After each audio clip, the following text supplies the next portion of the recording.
Эфир Абхазского телевидения продолжается. Вы смотрите информационный выпуск Камши-Укшара. Здравствуйте. Сегодня в выпуске. Брифинг, посвященный подготовке к предстоящим выборам и определению порядка подведения итогов выборов в первом и во втором турах голосования, прошел в ЦИКе. С каким настроением пойдут на выборы избиратели, чего они ждут и какие надежды связывают с новым руководством. Состоялась церемония вручения свидетельств об окончании курсов повышения квалификации учителям физики и математики. Исполняющий обязанности президента Абхазии Валерий Бганба провел рабочую встречу с председателем ЦИК Абхазии Дмитрием Маршан, который рассказал, как проходит подготовка к выборам.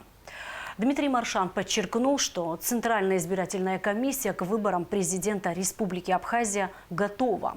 В Абхазию собирается много наблюдателей из разных стран. В день голосования будет работать пресс-центр с целью оперативного информирования избирателей и наблюдателей о ходе голосования. Валерий Бганба поднял вопрос о возможных нарушениях и жалобах.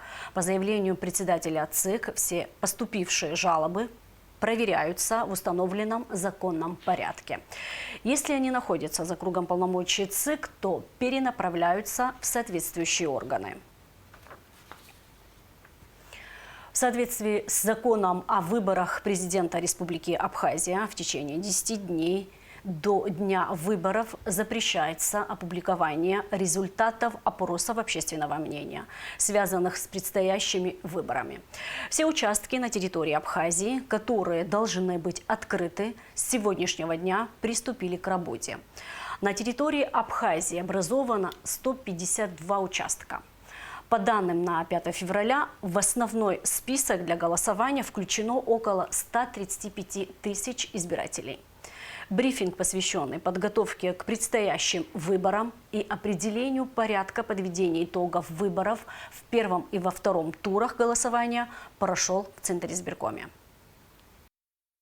152 избирательных участка готовятся принять граждан в день голосования во всех районах республики. На сегодняшний день в основном списке около 135 тысяч избирателей. Это те, у кого есть прописка на территории Абхазии, уточнил председатель ЦИК Дмитрий Маршан. 152 участка подготовлены к работе. Наши граждане могут прийти по этим округам и участкам и ознакомиться с этими списками.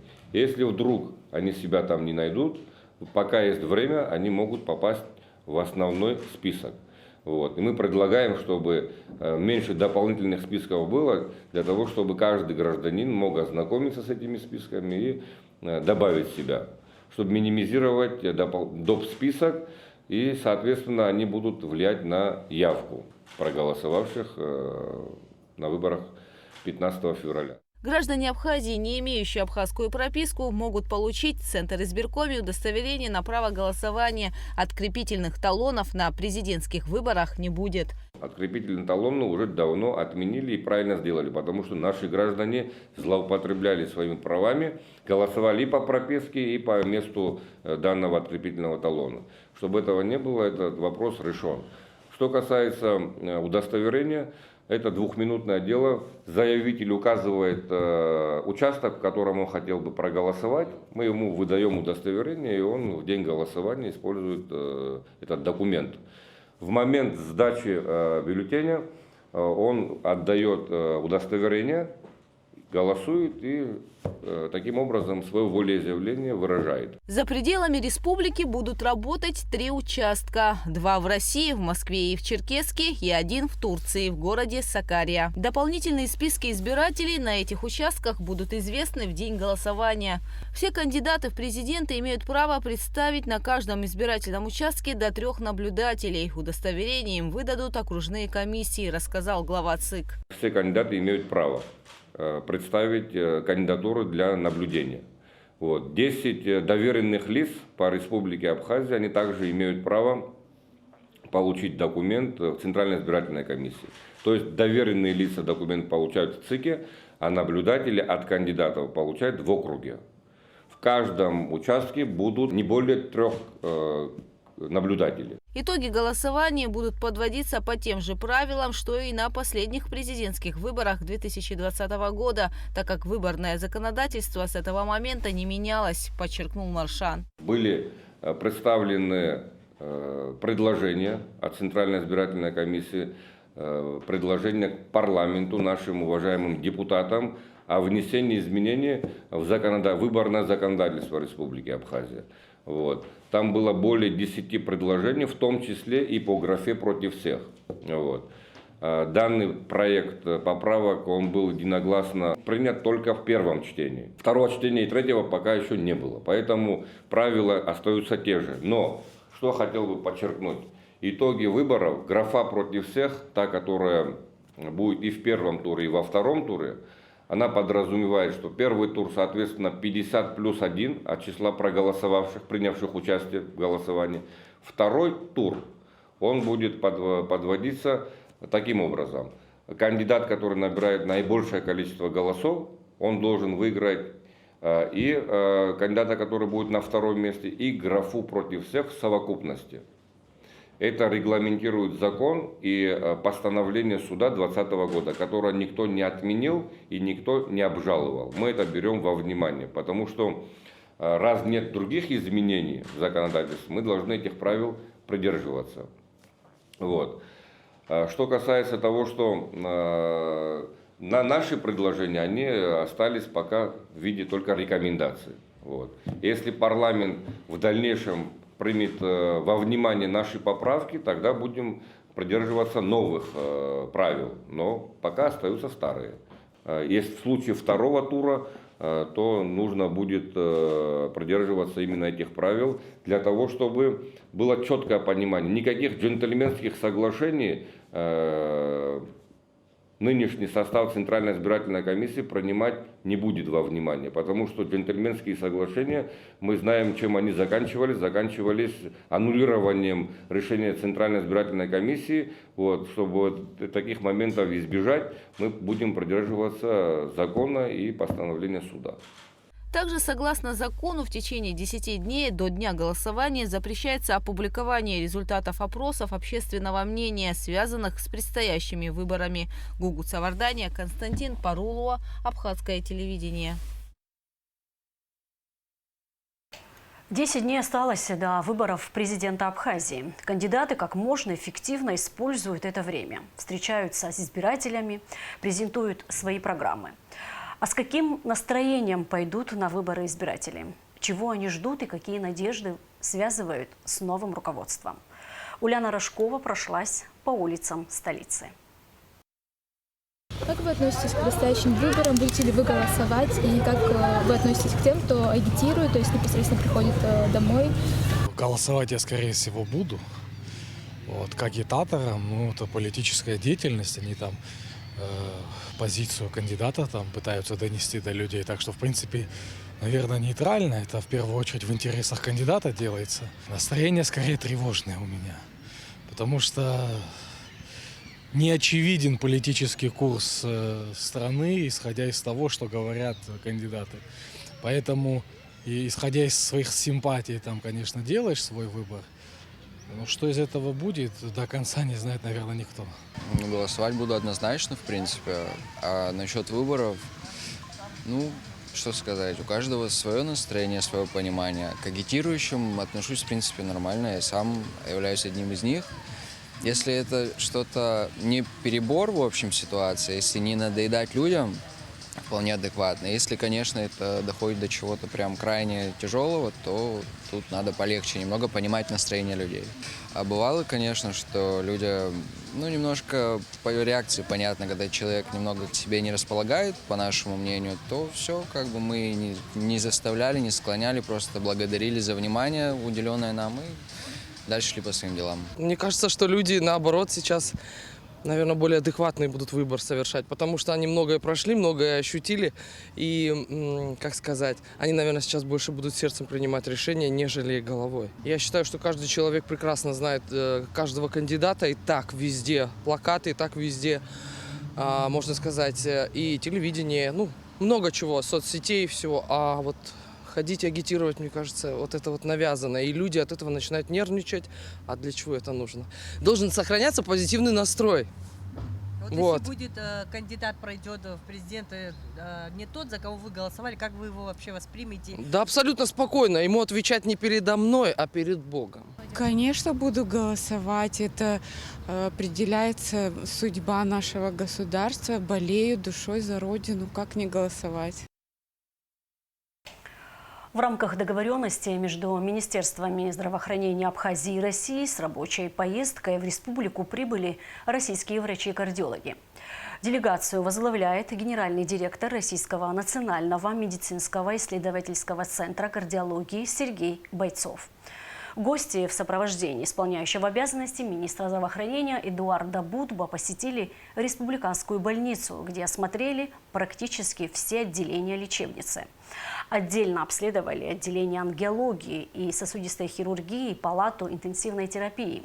Также кардиолог Сергей Бойцов и Эдуард Будба пообщались с больными, пожелав им скорейшего выздоровления. Мои впечатления, я могу сказать, хорошие. И во многих местах даже очень хорошие. Я в этом случае имею в первую очередь квалификацию специалистов. Это касается кардиологов, это касается врачей, которые работают в блоке интенсивной терапии, сосудистых хирургов. Должен сказать, что уровень сосудистой хирургии очень высокий. Ну и, безусловно, это касается врачей, которые работают в отделении реанимации интенсивной терапии и в терапевтическом отделении. Мы посмотрели пациентов. Пациенты лечатся, обследуются и лечатся на уровне, который соответствует в основном в большей своей степени всем самым современным рекомендациям, включая и российские клинические рекомендации. Много осмотрели отделений, направленность именно ангиохирургического профиля, потому что планируется установка ангиографа, чтобы в республике проводилась коронарография, стентирование и тромбэкстракции там, при патологиях сердца, при инфарктах, инсультах.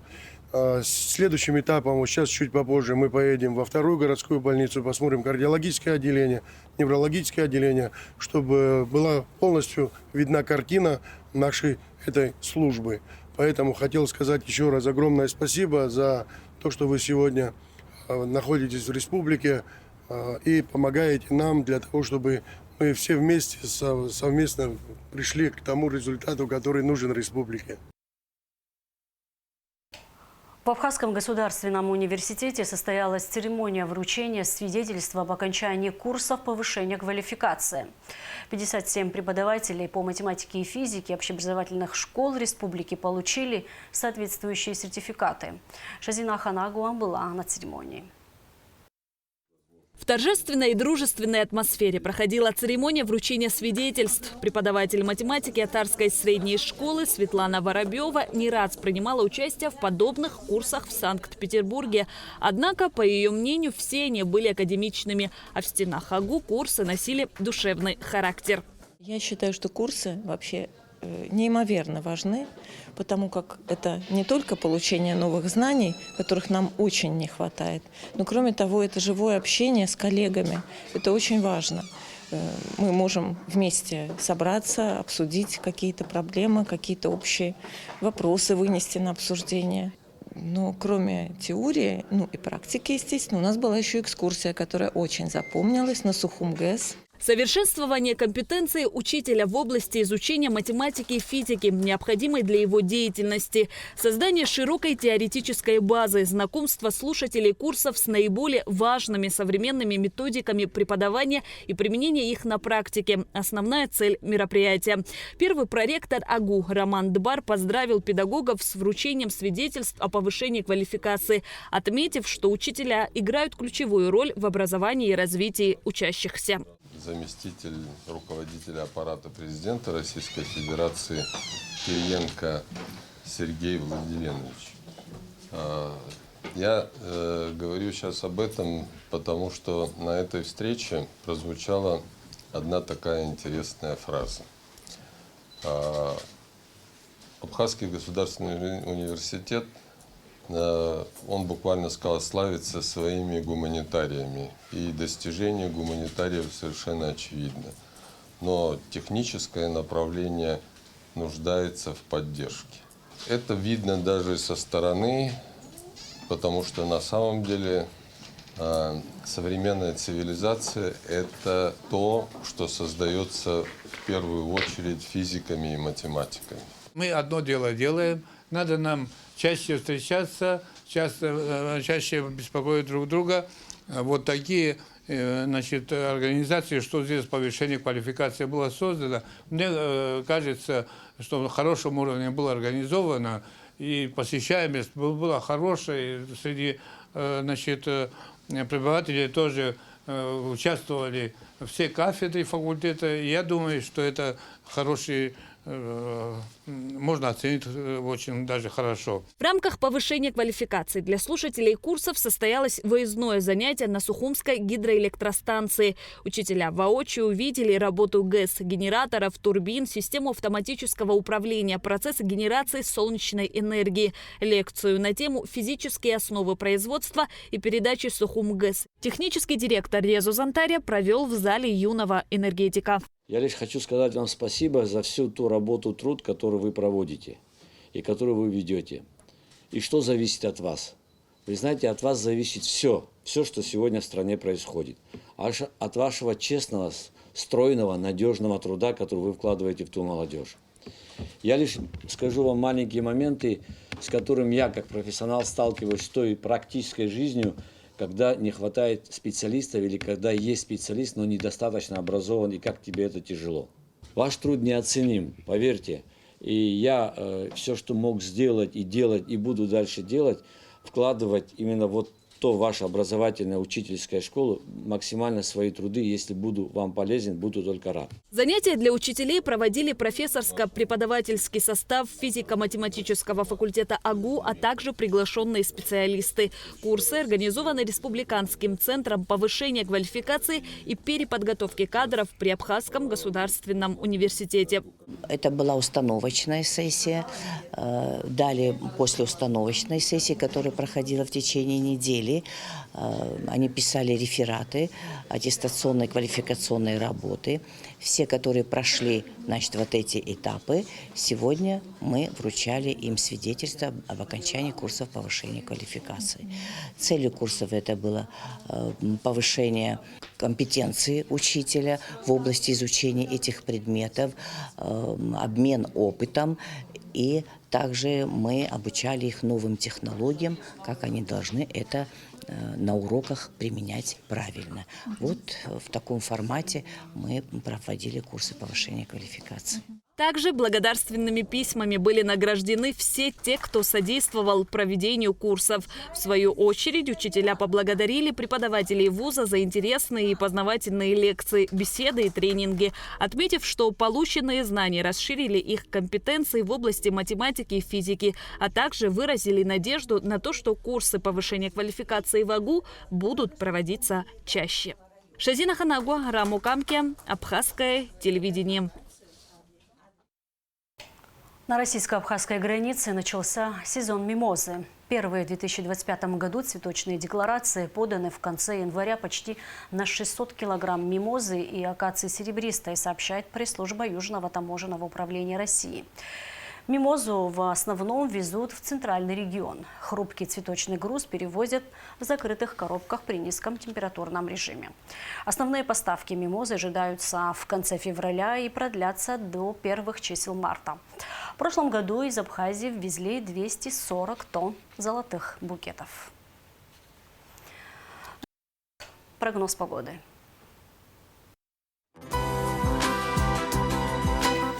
По сообщению Гидрометцентра, 6 февраля в Абхазии ожидается облачность с прояснениями. Погода временами дождь, местами в предгорьях дождь со снегом, в горах снег. Температура воздуха ночью плюс 0,5, днем плюс 2,7. Температура морской воды плюс 9 градусов. На этом наш выпуск завершен. Всего вам доброго и до встречи в эфире.